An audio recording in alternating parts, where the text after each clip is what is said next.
Dear viewers, welcome to our channel English আড্ডা। এখন আমরা আলোচনা করব প্রিপোজিশন নিয়ে। প্রিপোজিশন কি?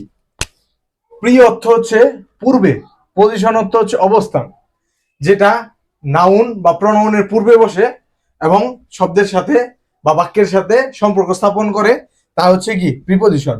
প্রিপোজিশন কোথায় বসে? নাউন বা প্রনাউনের পূর্বে বসে বাক্যের অন্যান্য শব্দের সাথে সম্পর্ক স্থাপন করে, তাই হচ্ছে কি প্রিপোজিশন। যেমন প্রিপোজিশন কি কি হয়? অ্যাট, অন, ইন, এছাড়া আরো প্রিপোজিশন আছে, কিন্তু আমরা এখন অ্যাট, অন, ইন নিয়ে আলোচনা করব। অ্যাট কোথায় বসে? নির্দিষ্ট সময় বোঝাতে, যেমন 10টা, 2টা, 1টা এরকম টাইম নির্দিষ্ট সময় বোঝাতে কি বসে? অ্যাট বসে।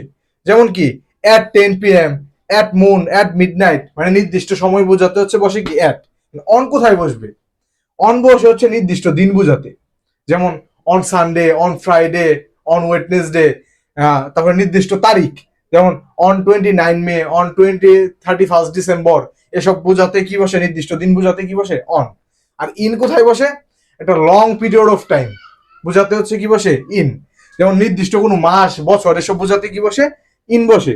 যেমন কি in May, in 2026, in 2027, in 2030, in 2031, এসব হচ্ছে কি ইন বসে। এ হচ্ছে কি আমাদের প্রিপোজিশন। এরকম আরো ইনফরমেটিভ ভিডিও পেতে আমাদের চ্যানেলটি লাইক, কমেন্ট এবং সাবস্ক্রাইব করে রাখবেন এবং ভিডিও সবার মাঝে ছড়িয়ে দিতে শেয়ার করে দিবেন। ধন্যবাদ।